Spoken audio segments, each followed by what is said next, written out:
Pasal baru kitab rahasia-rahasia solat dan perkara-perkara penting yang berkaitan dengannya.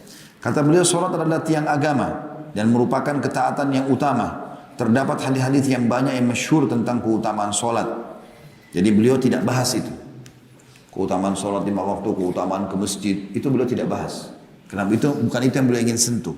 Itu sudah dibahas di umumnya buku-buku hadis dan buku fikih. Beliau ingin sentuh keutamaan khusyuk. Ya, bagaimana solat itu bisa punya makna, bukan hanya gerakan saja. Kata beliau, di antara adab terbaik dalam solat adalah khusyuk itu sendiri. Konsentrasi. Diriwayatkan dari Utsman bin Affan radhiyallahu anhu dari Nabi SAW bahwasanya beliau bersabda, "Ma min imri'in muslimin tahduruhu salatun maktubah fayuhsinu wudu'aha wa khusyu'aha wa ruku'aha illa kanat lahu kaffaratan lima qablaha min ad-dunub ma lam yu'ti kabira wa dhalika ad-dahra kullah." Tidaklah seorang muslim yang mendapatkan waktu sholat fardu, kayak tadi misalnya kita maghrib, insya Allah sebentar lagi isya, lalu dia membaguskan wudunya. Di sini makna membaguskan wudu adalah menyempurnakannya, tidak tergesa-gesa, pelan-pelan wudu itu. Dinikmati semua gerakannya, dipastikan semua tubuh terkena, termasuk sunnah Nabi menyelat-nyelat di antara jari, supaya semuanya kena gitu. Khusyuk, ya, konsentrasi, dan rukuknya. Kecuali ia merupakan sholatnya itu pelebur baginya bagi dosa-dosa sebelumnya selama dosa besar tidak dilakukan, dan hal itu berlaku sepanjang masa.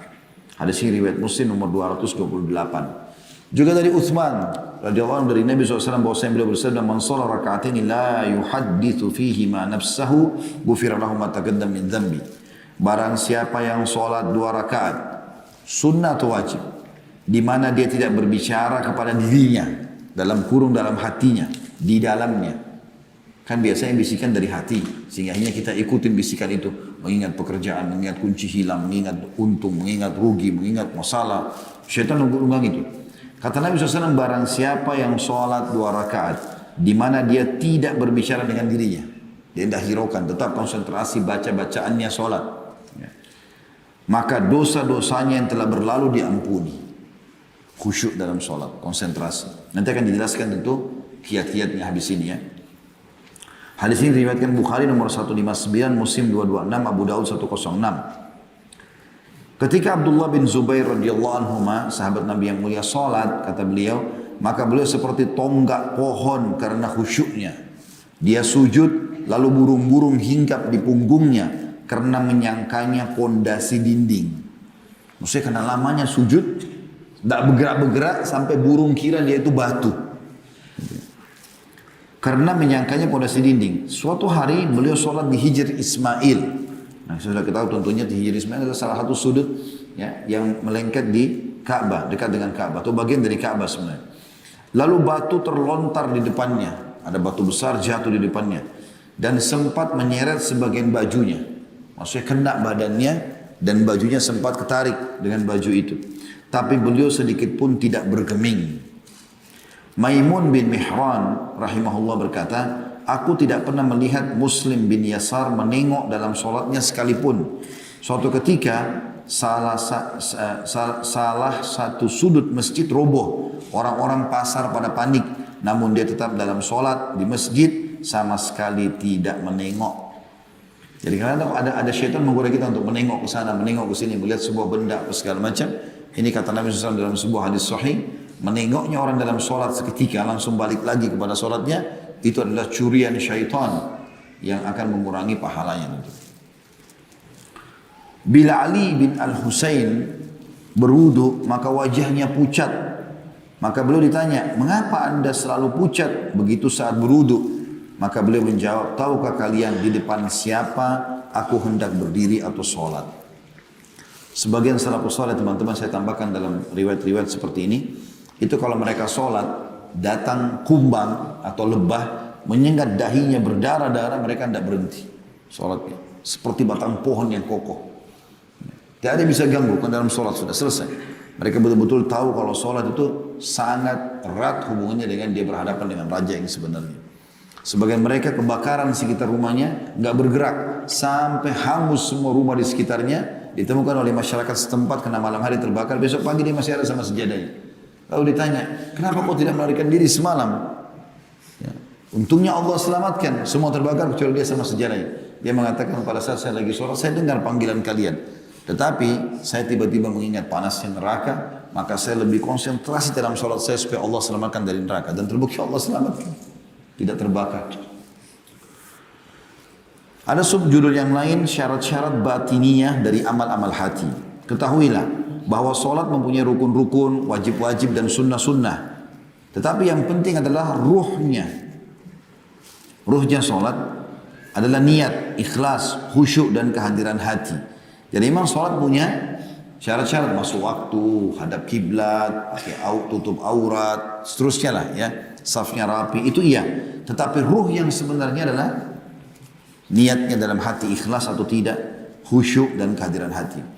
Solat mengandung zikir-zikir, munajat dan perbuatan-perbuatan. Tanpa kehadiran hati, maksud dari zikir dan munajat tidak terwujud. Kalau kita tidak hadirkan hati kita pada saat mau solat, memang niat, konsentrasi, mirip begini. Kalau teman-teman lagi bicara sama seseorang, dan orang itu kita anggap penting, sehingga kita tidak mau kelewatan apa yang dia omongkan, tentu kita akan hadirkan semua anggota tubuh kita. Kita melihat ke arahnya, telinga kita hadirkan, hati kita juga hadirkan supaya mencerna. Sehingga pada saat dia bicara yang gembira kita terpengaruh, dia bicara yang sedih kita juga terpengaruh. Itu kurang lebih namanya kehadiran hati. Ya. Banyak orang tidak pakai potensi dalam dirinya ini di dalam sholatnya. Makanya disentuh oleh beliau. Beliau mengatakan tanpa kehadiran hati, maksud dari zikir dan munajat dengan baca Alhamdulillahirabbil alamin, misalnya Subhana rabbiyal azim. Ya. Sami Allahu liman hamida, Rabbi gfirli warhamni wajburni wa'afini warzuqni dan seterusnya sampai Assalamualaikum warahmatullah. Ini ada maksudnya kenapa kita disuruh baca. Harusnya itu diikutkan dengan kehadiran hati supaya tujuannya tercapai. Karena bila kata-kata bukan merupakan ungkapan dari dalam jiwa, maka ia ibarat ucapan orang mabuk. Dia bicara tapi dia nggak ngerti apa. Ia juga tidak mewujudkan maksud dari perbuatan. Karena bila maksud dari berdiri adalah khidmat, kita berdiri menghadap Allah seperti kita sedang berdiri di depan seorang raja misalnya. Tujuannya berdiri adalah khidmat, maksudnya tenang dan konsentrasi apa yang dia mau sampaikan atau apa yang akan dia terima. Jadi seperti orang kalau mau lagi dilantik, ya, bagaimana dia begitu khidmatnya berdiri, siap untuk menerima apapun sumpah kah atau apa saja, itu namanya berkhidmat. Tujuan berdiri sholat itu khidmat. Maksud ruku dan sujud adalah pengagungan dan kerendahan. Kenapa kita ruku? Kenapa kita sujud? Ya, ruku itu berarti kita tundukkan kepala kita. Kita sudah tahu kan kalau hormati orang kita kadang tundukin kepala ya. Bagaimana kalau kita ruku sampai rata antara punggung kita dengan kepala? Untuk apa ini? Ini merendahkan diri. Begitu juga dalam sujud meletakkan dahi kita di tanah. Ya, tempat yang Allah kasih bagian atas ini ditaruh di tanah. Maka ini bentuk kerendahan dan juga pengagungan. Lalu hati tidak hadir, maka maksudnya tidak terwujud. Bila sebuah perbuatan menyimpang dari maksudnya, maka ia hanya sekedar tongkrongan yang tidak berarti. Allah berfirman dalam surah Al-Hajj ayat 37. A'udzu billahi minasyaitonir rajim. La yanalallahu luhumuha wala dima'uha walakin yanalut taqwa minkum. Daging-daging unta dan darahnya itu sekali-kali tidak dapat mencapai keridhaan Allah. Tetapi ketakwaan dari kamulah yang dapat mencapainya. Biar kau berkurban dengan unta 1000 ekor, kambing 1000 ekor, sapi 1000 ekor, tidak ada manfaatnya kalau kau tidak hadirkan hatimu ikhlas karena Allah. Kalau kau cuma sekedar nyumbang 1 ekor, tapi penuh dengan keikhlasan, jauh lebih besar pahalanya. Karena itu yang dijadikan sebagai perintah Allah Subhanahu Wa Taala. Intinya kata beliau adalah bahwa yang sampai kepada Allah adalah kriteria yang mendominasi hati. Sehingga ia mendorong untuk melakukan perintah-perintah dituntut kepadanya. Jadi kehadiran hati dalam sholat adalah keharusan, bukan pilihan. Antum konsentrasi hatinya harus hadir itu adalah keharusan. Walaupun peletak syariah memaklumi, maksudnya Allah memaklumi kelalaian insidentil karena hukum kehadiran hati pada awalnya berlaku untuk selanjutnya. Jadi walaupun kadang-kadang antum lalai sedikit dalam sholat, Allah masih maafkan. Tapi sebenarnya yang diperintahkan asalnya adalah konsentrasi hati dari awal sampai akhir. Ada juga subjudul yang lain ini terus berhubungan harus sama yang lainnya. Makna-makna batini yang menjadikan sholat menjadi hidup. Bagaimana caranya supaya sholat itu bisa punya makna? Makna-makna batin yang menjadikan sholat menjadi hidup berjumlah banyak. Di antaranya, yang pertama adalah kehadiran hati itu sendiri. Sebagaimana yang telah kami jelaskan, pemicunya adalah semangat tinggi. Karena bila semangatku terhadap sesuatu tinggi, niscaya hatiku pasti hadir secara otomatis. Maka tidak ada cara menghadirkan hati selain memfokuskan konsentrasi kepada sholat. Fokusnya konsentrasi terkadang menguat dan terkadang melemah sesuai dengan kadar kuatnya iman kepada akhirat dan remehnya dunia. Bila kamu merasakan hatimu tidak hadir dalam sholat, maka sadarilah bahwasanya sebabnya adalah lemahnya iman. Maka berusahalah untuk menguatkannya. Jadi hadirkan hati di situ. Mirip tadi saya bilang, kita kalau mau bicara sama orang yang kita hormati atau memang kita akan berhadapan dengan orang yang kita segani, maka seperti apa sih kita menghadirkan telinga kita, penglihatan kita dan hati kita, seperti itulah kita menghadapi ya sholat kita. Makna yang kedua, usaha memahami makna ucapan. Yang pernah saya biasa singgung di awal-awal bahasan kita dulu ya. Bagaimana kita tahu apa itu doa iftitah, apa itu al-fatihah, artinya lah, apa itu inna ataina wal asr, makna-maknanya apa. Atau apa itu subhan rabbil azim, apa itu sami'allahu hamidah, apa itu subhan rabbil ala, apa itu rabbi ghfirli warhamni, apa itu at-tahiyatu lillah wassalawatu wattayyibat dan seterusnya. Apa semuanya itu? Supaya pada saat kita baca, kita memahami maknanya. Ya. Seperti sekarang kalau saya bicara karena teman-teman faham, jadi lebih enak kan gitu. Coba kalau saya pakai bahasa Arab mungkin tidak faham. Gitu kan. Contoh saja gitu. Usaha memahami makna ucapan, karena itu adalah unsur yang penting untuk kehadiran hati. Karena bisa saja hati hadir bersama lafaz tapi bukan bersama makna.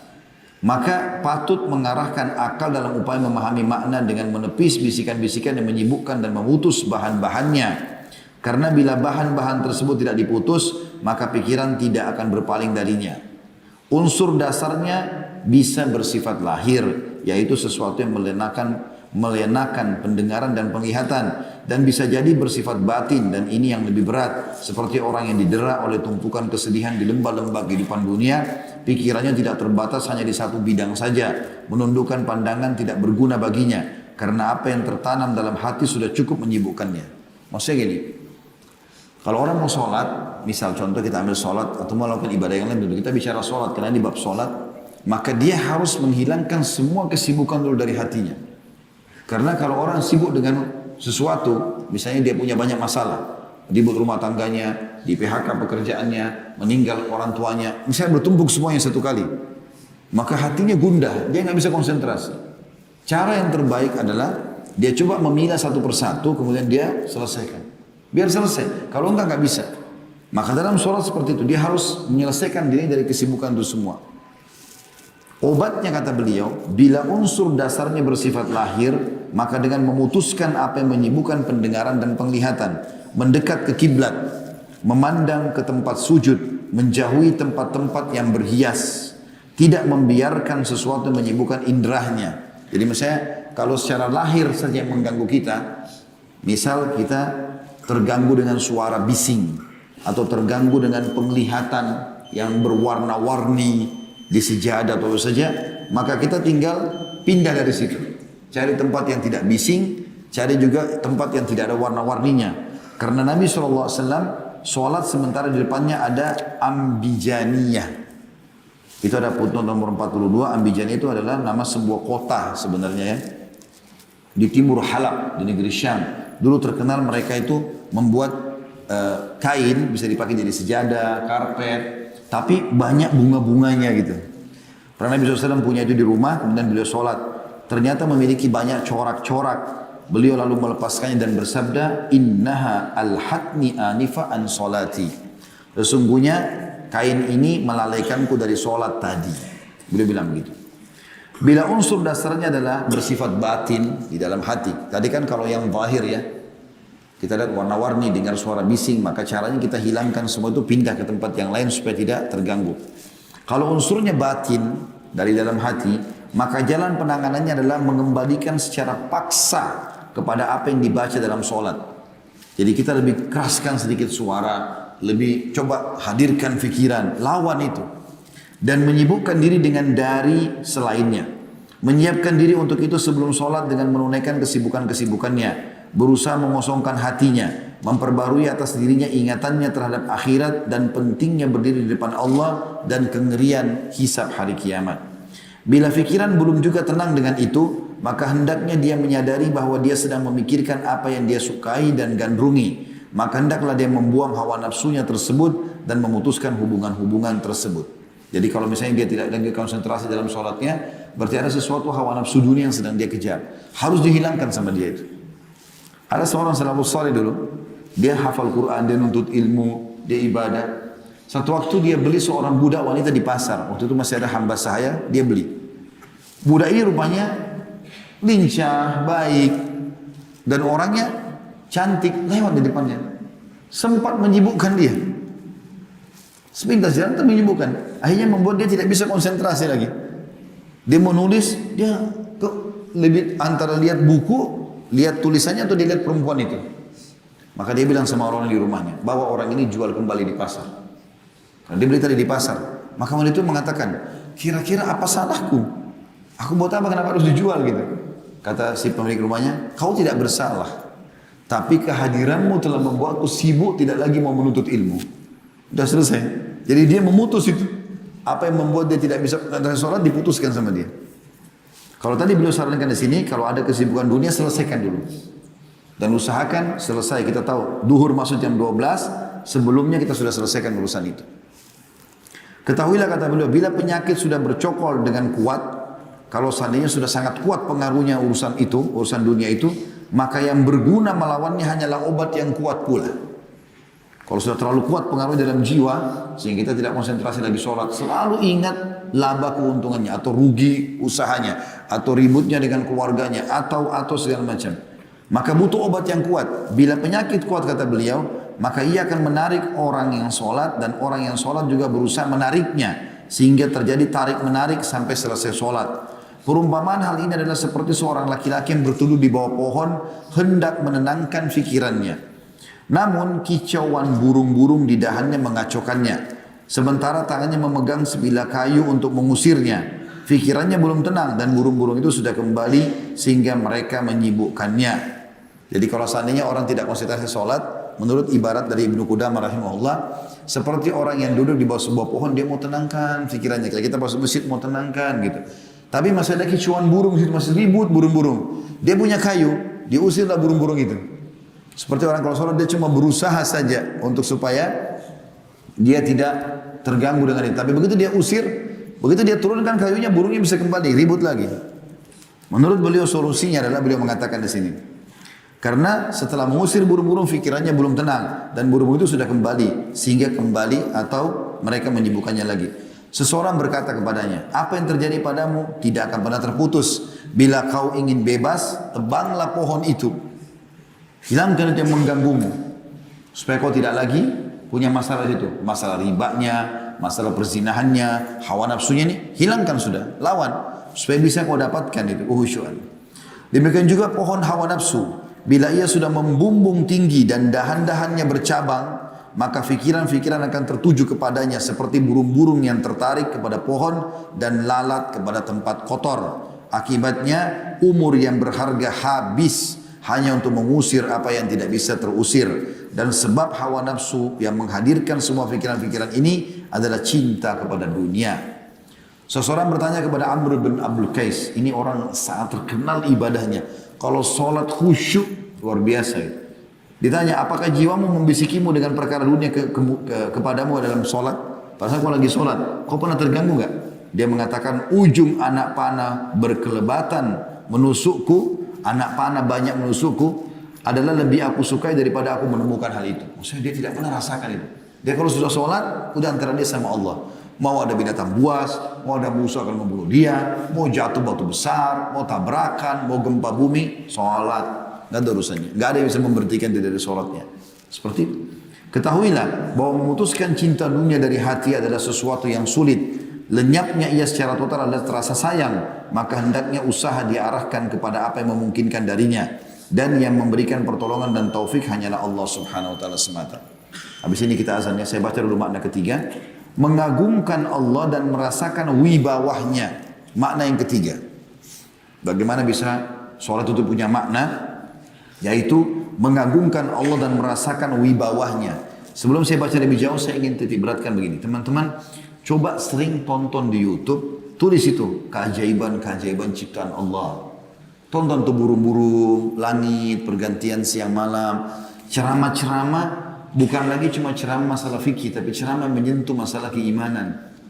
Kisah-kisah orang soleh, kisah tentang surga, tentang neraka, itu akan memunculkan wibawahnya Allah. Kalau kita sedang tunduk dan patuh kepada Allah. Ini berasal dari dua perkara. Mengetahui keagungan Allah dan kebesarannya, dan mengetahui kerendahan jiwa kita di hadapan Allah. Dan bahwa ia adalah diperhambakan. Kita agungkan Allah dan kita tahu kita adalah hamba yang rendah di hadapan Allah. Dan dua pengetahuan ini muncul ketundukan, dari dua perkara ini muncul ketundukan dan kehusyuan. Di antaranya adalah sikap roja atau berharap. Berharap atau roja memiliki makna lebih dari sekedar rasa takut. Berapa banyak orang yang menghormati seorang raja, dia takut kepadanya karena mencemaskan kemarahannya, sebagaimana dia juga mengharapkan kebaikannya.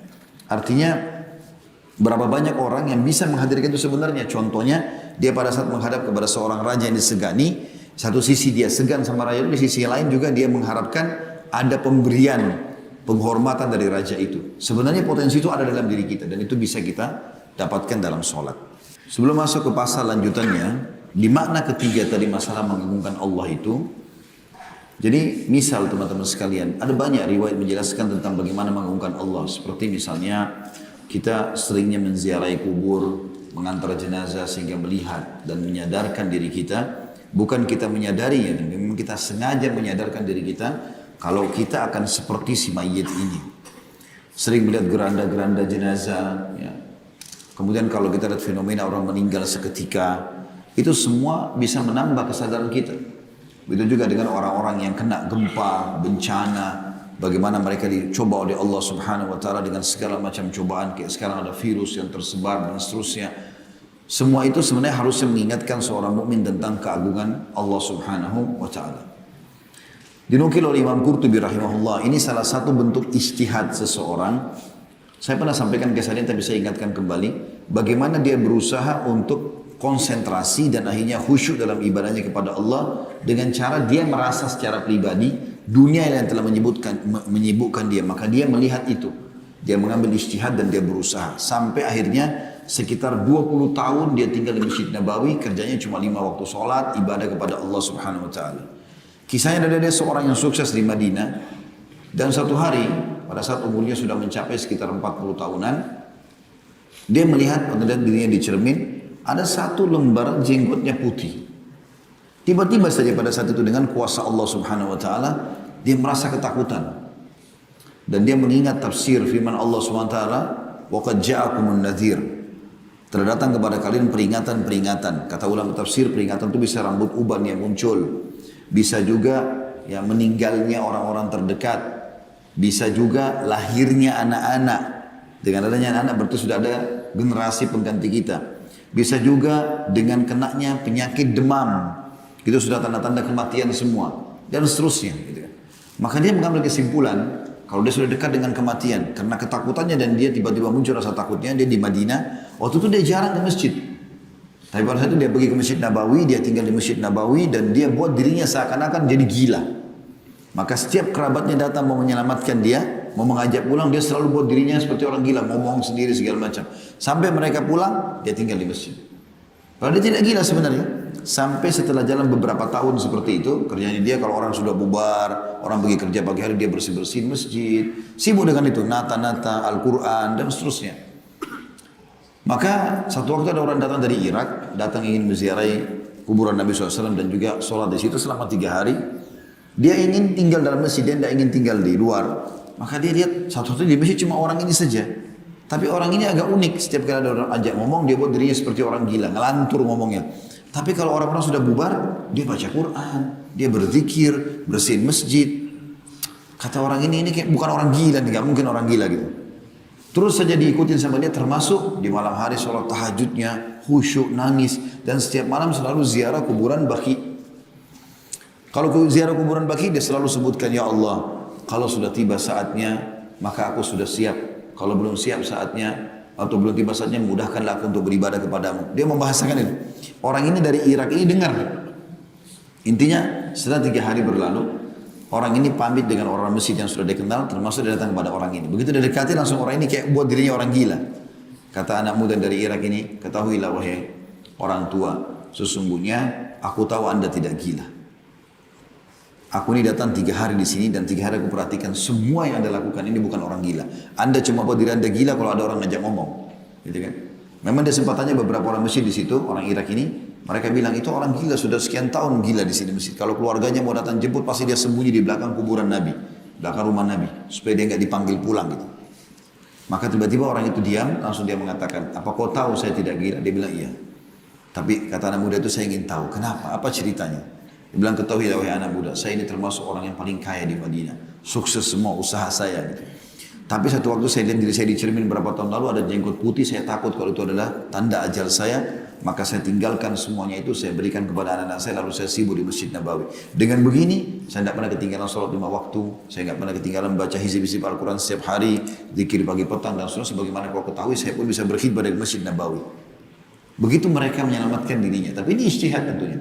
Kalau kita tarik dalam keadaan kita sekarang, misal ada seseorang di antara kita kerja di satu tempat dan dia tahu itu merusak imannya karena banyaknya ikhtilat, bercampur laki-laki perempuan, atau misalnya memang dia tidak bisa ibadah, nggak ada fasilitas ibadah, atau bahkan dia dilarang bahkan sholat Jumat, perempuannya dilarang tutup aurat, lalu tetap dia bertahan di sana, ini merusak kehusyuannya sendiri. Dia harus bisa memangkas itu. Harus tadi, kalau sudah penyakit berat, kayak ini kan berat, dia mau tinggalkan susah, ya serba salah, nanti namanya bagaimana, dapat kerja di mana, mau berikan keluarga makan dari mana, maka dia harus punya juga obat yang kuat. Tadi dikasih gambaran, kalau sudah sampai dia berusaha memberikan masukan-masukan pada perusahaan, dia harus begini-begini, tidak dikasih juga ibadah, maka dia menebang pohon itu. Maksudnya dia berhenti dari situ, cari tempat kerja yang lain, berkorban untuk Allah Subhanahu Wa Taala, baru bisa kita mendapatkan kehusyuan ini. Karena sulit mempertemukan antara kehusyuan dengan kemaksiatan tentunya. Sebagai penutup teman-teman sekalian, pasal yang terakhir dalam bab sholat, karena setelahnya insya Allah kita akan bahas bulan akan datang nanti, adab-adab berhubungan dengan masalah Jumat, juga masalah adab-adab sholat sunnah dan juga larangan-larangan dalam sholat. Setelah itu baru kita pindah ke zakat tentunya.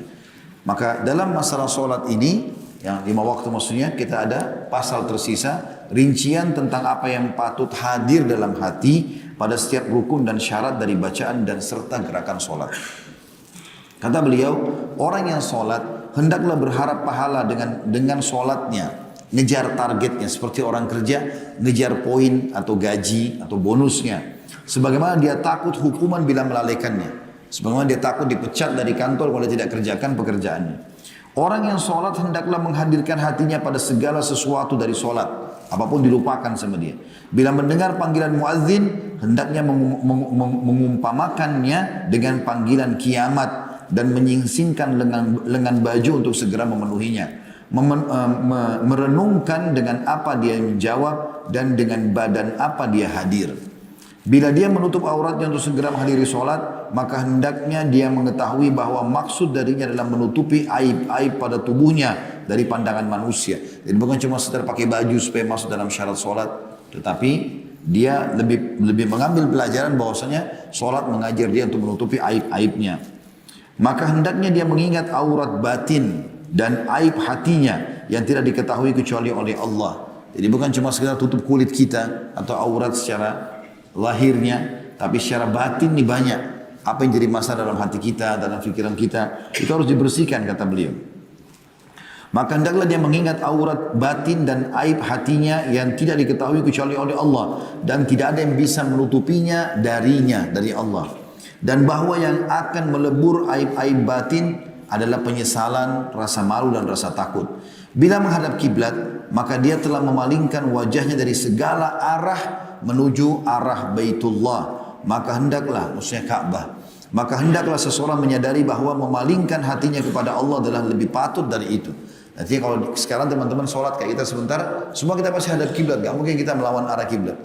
Karena kita tahu kalau kita sholat lawan arah kiblat tidak akan diterima, kan gitu. Bagaimana kita menghadirkan konsentrasi kita pada kiblat itu, kata beliau, menghadirkan hati menghadap kepada Allah lebih penting daripada konsentrasi menghadapkan diri kepada kiblat itu sendiri. Sebagaimana seseorang tidak mungkin menghadap ke arah Ka'bah kecuali dengan meninggalkan arah-arah yang lain. Maka demikian juga dengan hati. Ia tidak menghadap kepada Allah kecuali dengan meninggalkan selain Allah. Bila engkau bertakbir, Allahu Akbar, wahai orang yang salat, maka hatimu jangan mendustakan lidahmu, kecuali bila dalam hatimu terdapat sesuatu yang lebih besar daripada Allah. Maka saat itu kamu berdusta. Maka berhati-hatilah, jangan sampai hawa nafsumu lebih besar dengan bukti bahwa kamu lebih mementingkan menurutinya di atas ketaatan kepada Allah. Jadi kalau kau menghayal, mengingat lawan jenis, mengingat pekerjaan, mengingat kunci yang hilang, kamu seperti mementingkan itu daripada Allah Subhanahu Wa Taala. Dan tidak bisa kita beralasan, oh syaitan kuat nih, dusta, syaitan lemah. Mana syaitan sekarang? Ada di sini syaitan datang mencekik kita, menutup mata kita. Gak ada. Bahkan bisikannya pun tidak terdengar. Karena lemahnya gitu kan. Dia ada. Tapi dia tidak bisa menguasai manusia sebenarnya. Asal manusia itu bisa melawannya dan konsentrasi. Bila kamu membaca ta'awud, a'udzubillahi minasyaitonirrajim, maka sadarilah bahwa isti'adzah adalah berlindung kepada Allah. Bila kamu tidak berlindung dengan hatimu, maka ucapanmu itu akan sia-sia. Maka berusahalah memahami makna apa yang kamu baca. Hadirkan hatimu dengan penuh pemahaman tentang firman Allah. Alhamdulillahi Rabbil Alamin. Al-Fatihah ayat 2. Segala puji bagi Allah Tuhan semesta alam. Resapilah kelembutan Allah pada firman-Nya Ar-Rahmanir Rahim. Al-Fatihah ayat 3. Maha pemurah lagi maha penyayang. Renungkanlah keagungannya dalam firman Allah Maliki Yaumiddin, yang menguasai hari pembalasan. Maksudnya kau sedang bicara sama Tuhanmu nih. Demikian seterusnya dengan apa yang anda baca. Kami meriwayatkan dari Zurara bin Aufa bahwa dia membaca dalam salatnya surah Al-Muddathir, dan ketika sampai ayat faida nukira fin naqur, apabila sangkakala telah ditiup maka dia tersungkur menjadi mayat. Ini riwayatkan Tirmidzi nomor 455. Hal itu tidak lain kecuali karena dia membayangkan kondisi tersebut, maka akibatnya dia pun meninggal saat itu juga. Rasakanlah tawadu, merendah dalam rukukmu, karena kamu sedang tundukkan kepalamu dengan tenang, konsentrasi. Tambahkan kehinaan dalam sujudmu, makin kau merendah, karena kamu telah meletakkan jiwa pada tempatnya. Kamu mengembalikan cabang ke asalnya dengan bersujud ke atas tanah di mana darinya kamu tercipta. Fahamilah makna zikir-zikirnya dengan penuh perasaan dan penghayatan. Ketahuilah bahwa menunaikan solat dengan syarat-syarat batin ini merupakan sebab bersihnya hati dari karat dan noda, dan terciptanya cahaya-cahaya padanya yang dengannya seorang hamba dapat menyingkap keagungan Tuhan yang disembahnya dan membuka rahasia-rahasianya. Dalam surah Al-Ankabut ayat 43 Allah berfirman, وَمَا يَأْكِلُهَا إِلَّا الْعَالِمُونَ, dan tidak ada yang memahami kecuali orang-orang yang berilmu. Adapun orang yang menunaikan solat secara lahir saja tanpa makna-maknanya, sekedar gerakan, maka dia tidak akan melihat apapun darinya. Sebaliknya dia mengingkari keberadaannya. Jadi begini, sebagai penutup teman-teman sekalian, coba sebentar pada saat solat, kita akan solat isya insya Allah. Kalau solat berjamaah biasanya memang sunnahnya, tentu imam tidak bisa berlama-lama. Tapi pada saat antum lagi solat sendiri, coba lakukan sebentar, walaupun cuma 2 rakaat. Wudu dengan niat dalam hati betul-betul ingin mengerjakan satu sunnah. Misal niat salat taubat kah, salat wudu kah, atau salat nafilah, sunnah secara umum. Wudu dengan konsentrasi tenang, nikmati setiap gerakan tangannya, resapi, dan lihat tetesan air yang jatuh bersamanya dosa-dosa kita. Kumur-kumur dengan hidung, kita membayangkan memang dosa di mulut kita yang akan keluar. Kita berkumur-kumur maksimal, buanglah. Usap di wajah, dosa di mata akan jatuh. Usap tangan, usap kepala, kaki semua akan menjatuhkan dosa-dosa. Setelah itu hadap kiblat dengan tenang, konsentrasi, tenang dulu, lihat tempat kiblat, ya. Kemudian renungi kalau kita akan sholat baru Allahu Akbar. Langkah pertama, ya, mungkin belum bisa sampai maksimal khusyuknya, tapi langkah pertama untuk melakukan dan coba terapkan beberapa hari, konsentrasi saja pada bacaan. Usahakan tidak luput satu huruf pun. Misal mulai baca Allahu Akbar, wajjahtu wajhiya lilladzi fataras samawati wal ard, ya, atau Allahumma ba'id baini wa baina khataayaya kama ba'adta bainal masyriqi wal maghrib. Pelan-pelan bacanya. Jangan seperti orang kumur-kumur saja, ya. Setelah itu baca Al-Fatihah, tenang. Bismillahirrahmanirrahim. Alhamdulillahi Rabbil Alamin. Perdengarkan diri kita sendiri, tenang. Sampai waladdallin. Walaupun setelahnya cuma baca Al-Ikhlas, baca Bismillahirrahmanirrahim. Qul huwallahu ahad. Berhenti dulu. Allahus samad. Berhenti dulu. Kalau antum mau lebih baik lagi, sebelum sholat sudah tahu surah apa yang antum mau baca. Misalnya Al-Fatihah sama Al-Ikhlas. Baca terjemahannya. Setelah itu baru antum pakai baca. Ruku. Allahu Akbar. Tadi bawa dalam makna ketundukan kita ruku itu. Baca dan fahami artinya. Subhana rabbiyal azim. Maha suci Tuhanku yang maha agung. Ulangi lagi. Subhana rabbiyal azim. Subhana rabbiyal azim. Setiap ucapan renungi maknanya. Kalau tidak belum tahu pun artinya, mau dikerjakan praktik ini enggak masalah. Coba baca saya dengan tenang. Setelah itu bangun, setelah selesai tenang dulu. Sami Allahu liman hamidah. Baru bergerak. Kemudian baca. Tenang. Rabbana walakal hamd. Betul-betul antum nikmati sholat itu. Sampai sujud. Letakkan sujud di kepala. Dahi kita di tanah. Dengan penuh konsentrasi. Subhana rabbiyal a'la. Satu kali. Subhana rabbiyal a'la. Dua kali. Subhana rabbiyal a'la. Ini saya pilih bacaan yang paling pendek ya. Ada subhana rabbiyal a'la wa bihamdi. Ada subuhun kudusun rabbul malaikati warruh. Ada banyak. Makin antum nanti lakukan ini dan antum coba tambah bacaan-bacaan rukun sujud, nanti terus merenungi maknanya, makin khusyukan makin bertambah tentunya. Saya pernah praktikkan baca dalam satu sholat itu 2 rakaat, saya baca semuanya dengan tenang. Itu luar biasa gitu. Ada kenikmatan yang tidak bisa digambarkan, apalagi dengan memahami maknanya ya. Dengan 7 bacaan ruku, 7 bacaan sujud, ya 6 bacaan i'tidal, ada macam-macam bacaannya. Semua itu ada tentunya. Ya. Kemudian setelah bangun, duduk dengan tenang. Rabbi ghafirli, warhamni, wajburni, wa'afini, warzuqni, warfa'ni. Ini banyak lafadznya, ini diantara itu yang saya baca.